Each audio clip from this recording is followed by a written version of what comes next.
Hey, everybody, it's Fernando from the Rollback Podcast. And today we're going to be reviewing Eddie's favorite movie, ironically. I don't know why. He says he really loves this movie, that he really feels like this movie speaks to him on a spiritual level. I thought it was weird. I think you all will find out more about Eddie in this one podcast than you have before. Today we review American History X. I love how you set this up in the worst way possible, you son of a bitch. It was Hi, your I'm Eddie. idea. I'm still technically like the CEO of this company, right? I can still cut your contract whenever the fuck I want. I'll call HR right now, I swear to God. Whoop-de-doo, Basil. I will MJF your ass, I swear to God. Hold your ass hostage. Fucking American History X, man, I hadn't seen this film since high school. And it's so much more than I remember it being. Like, it's a real Like punch to the dick, huh? it's a punch to everything you think you know about life. Like, oh, he's freely saying the N-word. Oh, those are some expletives I haven't heard before. Dude, and like they use racist terms I've never even heard of before. Like, I'm not gonna repeat them. I'm not stupid. You repeated them But before I hit record. What are you talking about? You said you were down for shut this. shut the fuck up. Shut the fuck up. That is sarcasm, folks. That is fucking sarcasm, I swear to It's God. sarcasm. It's sarcasm. Jesus. He But only no, uses man, them like around his friends. I'm kidding. I'm kidding. God damn you, Freddie. Jesus Christ. Okay. So there are terms in this movie that are used that I've never even heard of before. This movie. Okay, let's start with the behind the scenes shit before we take on the fucking meat and potatoes of this. You mean the So, director Humpty Dumpty? dude, he did everything he could to get off this film. Apparently, there's three cuts. The Dude, one, I think the he's fucking insane. did you hear his first directing job after this movie? He showed up on the third day of shooting, dressed up as Osama bin Laden. Jesus Christ. Yeah, this guy, do you agree that okay, I know like every director has their idea of a movie, and that's perfectly fine. They are really the ones that have to get it done. But this movie, for all intents and purposes, is really fucking good. Like getting the message across that it's trying to get, like it does it in a very effective way. Like I know what he wanted the original ending to be, Mm-hmm. but I'm just like that I in my head I'm like that just wouldn't make any sense. I mean, granted, I could see like maybe some way of how it could make sense, but I think the ending that's in the movie right now is probably the better ending. Well, did he say how he wanted it to end exactly? He wanted Danny to shoot the black kid. Oh, Yeah. really? Apparently the producers I think told him like, "Hey, we can't have that ending. It will cause riots and probably fights. So we really can't have that." I mean, God, I get what he was going for, but I don't agree with it. Yeah, I Like, mean, I could see it as this, as if Danny shot the kid, that this is the culmination of Derek's, Edward Norton's character's, um, his sins taking hold of his brother and basically putting his brother in a position where he can't come back from. But the ending that happened where Danny gets shot is also the culmination of Derek's actions, which became Danny's death. it, it's terrible because like this film really does it launches. There's so many casualties in this. Like in most stories, you typically Like just have like a main Edward Norton's character story. basketball career. That was one of the casualties of this movie. Dude, he could throw elbows with the best of them, man. How many times do you think he was like, no, I think I should do a spin around dunk in this movie? I It's believable. I mean, Edward Norton is notorious for wanting creative control of his films. Like the final cut of this film is the one that he did. Yeah, that's what the word is that Edward Norton basically edited the film when Tony Kaye like walked out. Well, because apparently there's three versions of this film. There's the studio version, the director's version that he didn't finish, and then Mm, this one, which the mm. director has like completely disavowed. Which I guess, sure, I'm man, just go like, for it. I don't know. Do you think Tony Kaye's version would have been better? I think he's a sour bitch. I don't know if it would have been better. It might have been more of a gut punch and made Danny less redeemable. Like that's the only thing. It's almost like he really wanted to drive a wedge between people. Like I get it. He's trying to provoke conversation, but like there's provoking a conversation, and then there's just like straight up a hate movie. Yeah, I don't see how that promotes conversation. I feel like that promotes more like chaos. It does. It promotes divide. It will promote division. This movie itself, though, is very I won't say divisive, but like man, this movie wouldn't be released today. I'm shocked this movie was released in general. Actually, No, I think it could be released today because the ultimate point of this story is that this person in a time of hurt, in a time of a real low point of his life, was seduced into this quote unquote family that cared about him and that made him feel strong and made him think, no, this isn't your fault. This is their fault. These are the people you need to be mad at. yeah. Because I mean, that's And what the movie's about. It's about this guy who had a decent family life, and then something bad happens, and he's either going to go one or two ways, and he ends up going the way of pain, anger, and he takes out his anger on um, people that really have no skin in the game. Like it's not their fault. there's a lot of hard moments in this film to watch. But for me, I don't know about other people. For me, the hardest thing to watch was at the grocery store. Actually, Oh, that was a that fucked was the up hardest thing scene. That was a real because fucked up scene. Like when they're pouring because the milk on the Hispanic lady or Latina. yeah, dude, I always forget that that man, Hispanic is someone that speaks Spanish, but from Spain. Latino is someone really, that speaks Spanish from Latin America. I didn't know. Oh, so the Latina, but dude, Yeah, that scene was just hard to fucking watch that because it's was like they fucked brutalize. up. Dude, they're 100% innocent. Like 100%. I'm here fucking bagging groceries Yeah. just for minimum wage, and then these motherfuckers walk in. Like one of the guys that gets the shit beat out of them. They're pouring hot sauce on this poor girl's face, assaulting people left and right. And I'm just thinking to myself, like, like the ball's on you to go into a grocery store and fuck with these poor normal Mhm. people. God forbid you try some shit at like, oh gee, try this at I don't know the city hall, see how that gets you. But Yep. no, you're gonna go fuck with the minorities at a grocery store. Let's be honest. Ethan Suplee's character is definitely getting picked out of the lineup. I don't know how we could have, dude. The Who initial did it? Who did it? The 400-pound man. the guy from the Power Rangers films. Like that guy is the easiest one to fucking get.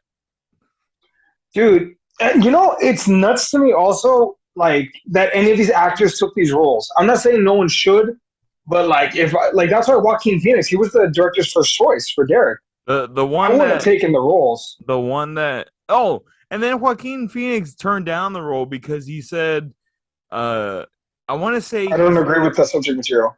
yeah, and I'm like, you're a pussy. You did Joker. Shut up. I mean, there's a big difference between an anarchist and a racist. Whatever. But One is more redeemable than the other. the one that I was actually pretty shocked is Ethan Suplee because he was still doing Boy Meets World. He was still like doing episodes of Boy Meets World at the time, or he might have just finished doing Boy Meets World. And the dad of Derek, he was the dad on Boy Meets World also. Dude, that flipped my shit. I cannot believe that. Yeah, Also, Chandler. he was the dad, and I'm like, hey man, he's saying some pretty racist shit. Well, also fucking Monica's dad, Monica and Ross's dad is in this too, Oh yeah, and like he's they have the so history many. teacher, right? Or he's like a teacher or something. He's one of the teachers, but also he dates their mother, but also he happens to be Jewish, which I don't know if you're aware of this, but neo Nazis don't like Jewish people. What? I know, I couldn't believe it That's either. crazy.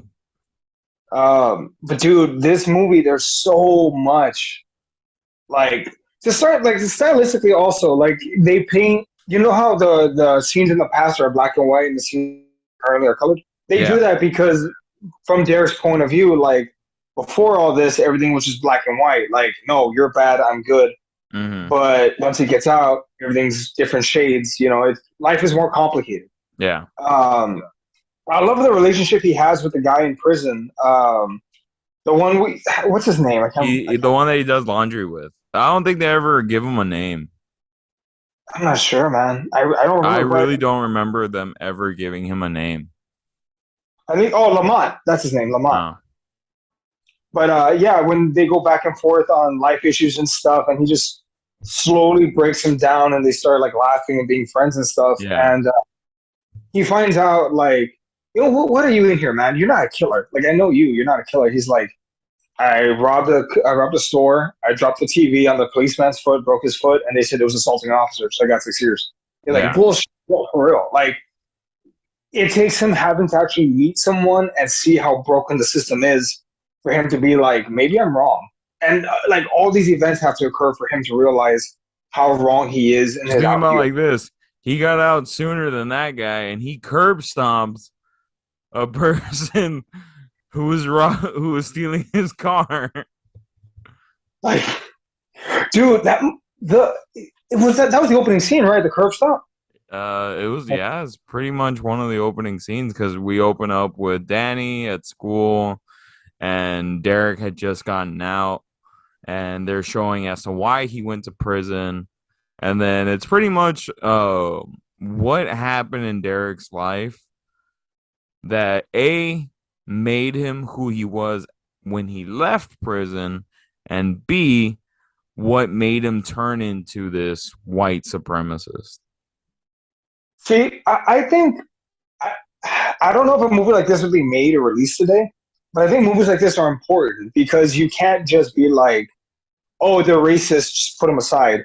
Like, no, we need to have honest conversations about why are people like this, understanding people, why are they like this, having conversations as to what's wrong and what's right, and Yeah. this is necessary. Having these Like conversations. not everyone's born evil. Like, and Derek wasn't born evil. He was a regular kid who was playing what, baseball at the time? I think so. He was going to high school with his Yeah. dad. He was playing baseball. He was like a straight A student, and one thing happens, and he meets this one person who basically like he basically is a shoulder to cry on, and he points him in a direction of his hate, says no, it's these people's fault. That's why you're like that. That's why you feel so bad. It's their fault.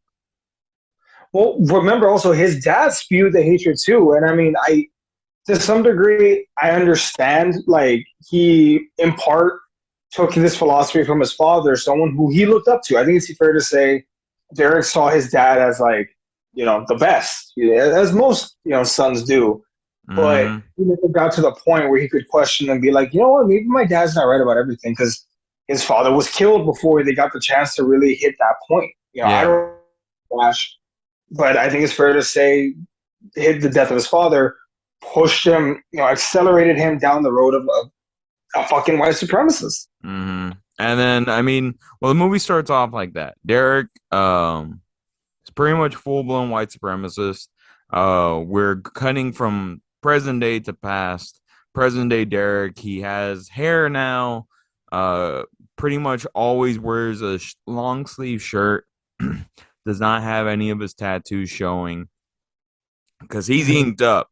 Big ass swastika on like the right side of his chest. Pit bulls on the back.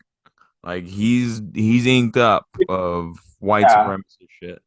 And he goes to prison, and that's where he links up with what he thinks are people like him, where he's more of a radical white supremacist, and these yeah. people are white supremacists, but they also have no problem doing business if it gets them what they need.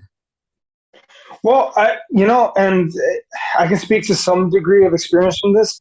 I don't necessarily You've know. been to prison as a white supremacist? Fuck you. I was in prison. Well, I mean, you can't say I have some No, experience with this. shut the fuck up. No, let me preface this. Look, and I thought about this while working there because look, before starting my job there as a correctional officer, All I had right. never seen a fucking swastika. I had never seen a white supremacist. There, my first day, swastikas on people's cheeks. Like, oh my god, what the hell? This place is so like, what the hell? But But I I learned mean, something before you there. finish, I mean, in my opinion, from what I've seen, is that a lot of times you find that these people aren't necessarily white supremacists. It's just that they're stuck in prison, and unfortunately, in prison, it is the like I'd say 99% of the time divided up by race. And It's if you're not with your race, you more than likely don't have any friends. it's very much it's a form of protection.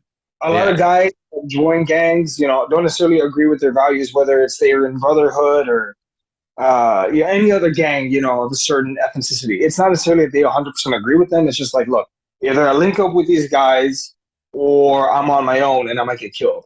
Like Derek, once he leaves the Aryan Brotherhood, he's sure he's going to get murdered by someone, but he lives. He says for whatever reason, wink, wink, nudge, nudge, he lives. But Mm-hmm. I mean, or say Lamont probably had a big reason to make sure nothing happened. Maybe, maybe. But yeah, so he goes to prison, finds out like these guys aren't as radical as me. They're doing I think they're doing drug deals with Mexicans, right? Uh, I think yes, they were buying heroin off of them and selling it like to their own people. yeah, selling it to other whites, which is apparently a And big no-no.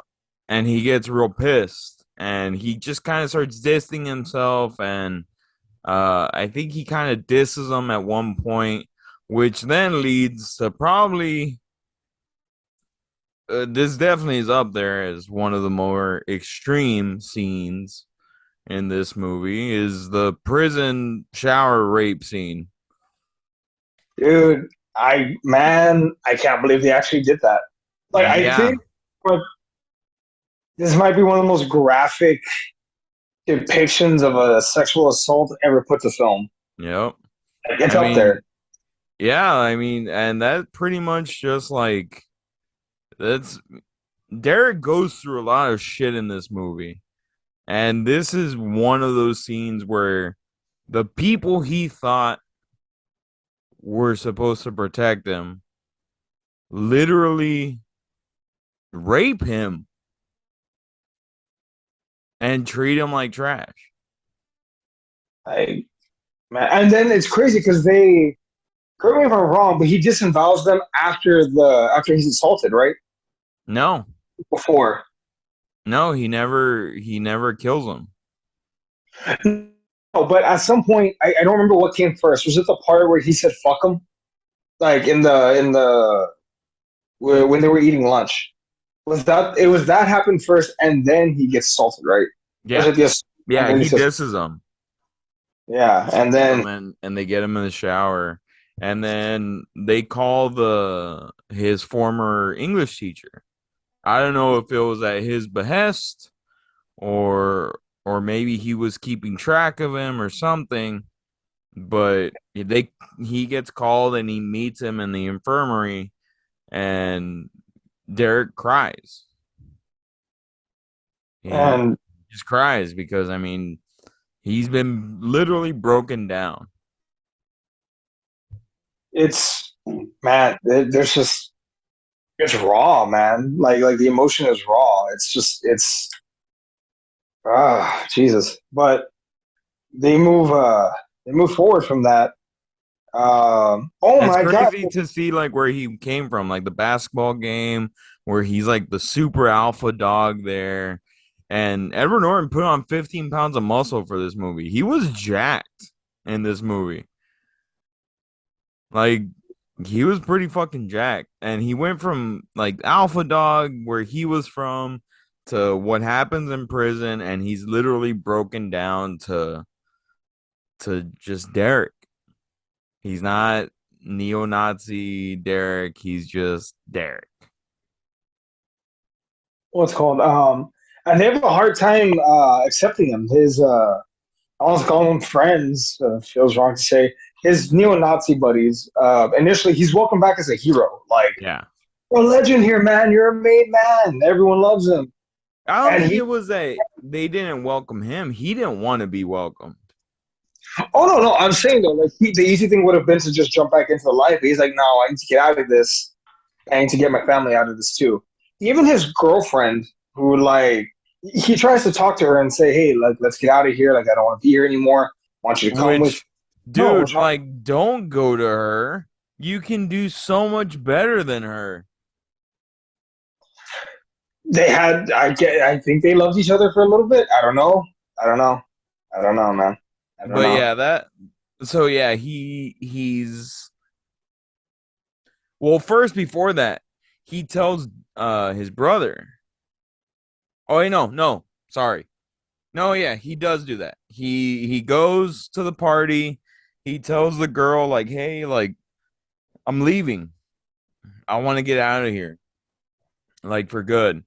And then he goes and sees Cameron, who is this father figure to him, who basically took him in and was like, basically he was the one that steered Derek to being a neo-Nazi. And Derek pretty much throws everything in his face. He's like, "Fuck you. Like I know that all this shit you said was bullshit. Your prison time was bullshit. You rolled over on two kids to get out of prison. Like you're a fucking liar." And then punches him out. And he's gonna leave the party. And then Ethan Suplee pulls a gun on him. And he's like, "Fuck you." And like pretty much everything just goes to shit. Goddamn hurry, man. He told his brother not to go. His brother's there, which just complicates everything. Yeah. Um, Danny, I mean, Derek is able to get away, but then Danny finally catches up to him and just lets out an outburst of like, fuck you, you were this, you were right here, like, because Danny, same thing, kind of. He looks up to his older brother. I think most relationships are like that. Like, you look Mm-hmm. up to you look to them for guidance for what to be like. Yeah. Uh, And that's Especially in why the Danny is the way that he is. yeah, I quite literally he learned it from watching Derek. Dude, Uh, we forgot one fucked up scene. The scene where he's arguing with the history teacher at the dinner table, the den, oh, and he starts shoving food in his sister's mouth, and she's yeah, like choking and shit. yeah, dude, that. Like, Oh, holy shit, this movie was like on another level. the thing is, man, they have what I like to call the hereditary conversation. The conversation that you never fucking see happen in movies happens in this movie. There was a The, conversation in Hereditary. there's a conversation in Hereditary where the mom just straight up tells the kid, "I blame you for the death of your daughter, for the Oh, death of your sister." Like that uncomfortable, like, oh fuck, this is getting personal, like personal. They have that kind of conversation in this, where yeah, they're going over the politics, they're going over why is it statistically this is this, whatever, whatever, just going back and forth, and it's tense, and not yeah, just tense with words, it's tense with action. Like yeah. when his shirt comes off and he says, "Oh, you can't see," and he takes off his shirt and shows him. You see this? It means you're not welcome here. You're Yeah. not welcome. And Um, and then yeah, back to the party. So yeah, they leave the party. Danny catches up with Derek and he's like, "Fuck you, Derek! Like you came back, you ruined everything." And this leads to the scene where Derek tells Danny everything. I think he tells him everything. I think he tells him like he was raped in prison and all that shit. yeah, he does. Yeah. And so yeah, Derek tells Danny everything, and in their room they have this. Danny has this huge neo-Nazi like shrine, and which I'm like, I don't even know where you get that stuff. What, Amazon wasn't a thing at the time, and All of so those people find a way, man. yeah, they both look at it and then they both take it down. Yeah, and it's the most powerful scenes. I thought that was supposed to be I think that was supposed meant to be like the climax, like the high point of the film, when Mm-hmm. they were both like, "We need to get rid of all this shit." Mm-hmm. I want to say Um, that scene is like the scene in the movie where where the main character thinks like this is the band-aid for all the bad things I've done, but the wound is way bigger than what this band-aid can handle, which is what we see in the subsequent scene following. yeah. Yeah. So they go to a like a diner. It comes up that two people are in the infirmary that they kind of suspect Derek's. Ethan Suplee's character and Cameron were assaulted.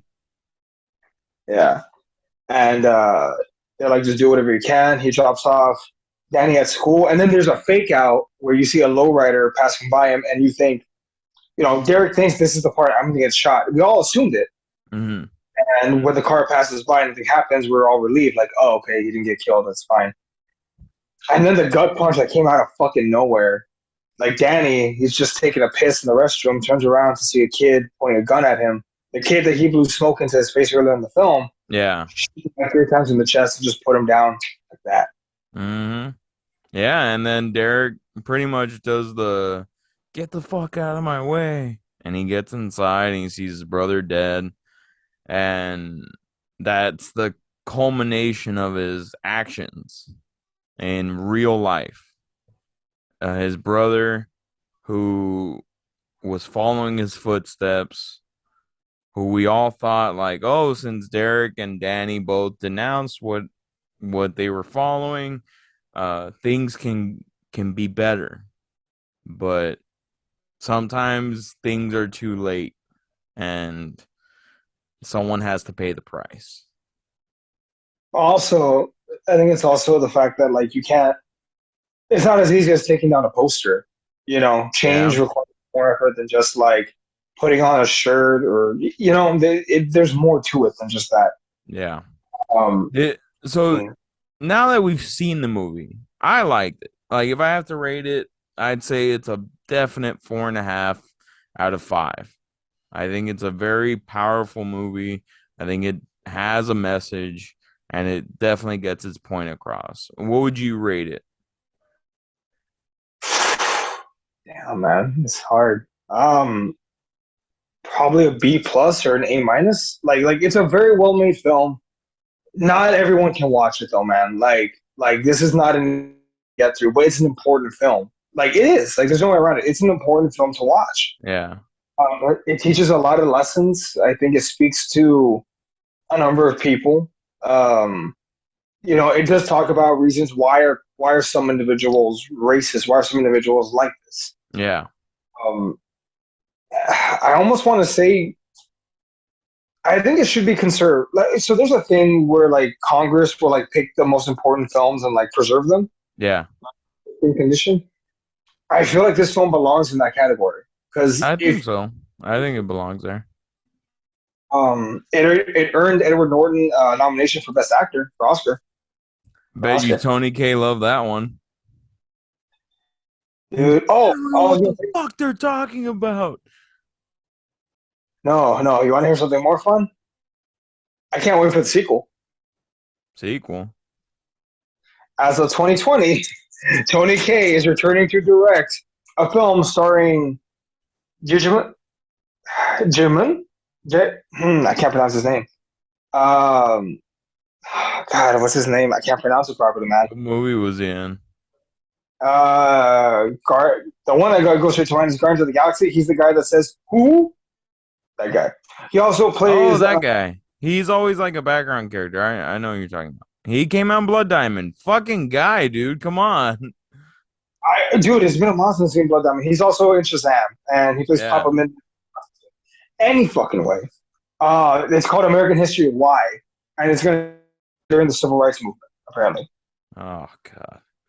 So now that we've rated it, we've seen the movie. I'd say it's fair that we both think that it's a very good film. It has a message. Do you think this movie would have done better with Tony Kaye's original ending of Danny shooting the black kid? Or do you think that would have stepped over that line? Because okay, where so in the Tony Kaye's ending, Derek says, this is bullshit. Danny says, no, white power, and then the next day shoots the kid. Am I right? I'm assuming so. Because if that's the case, and Danny would have stuck to his guns, I don't know if that would have been a better ending. Because that's probably been more accurate. Because I don't know if it's Yeah. not the kid. I don't think it would have been a better ending either. I like this ending. Like, I feel like this ending is very well done because it's the culminations of Derek's actions and thinking that he can revert the past with this one action, and it's not always that simple. And even though you're sorry for the things you've done, the consequences do come back to bite you. And that's what we got in the ending. I don't think his ending, Tony Kaye's ending, would have been better.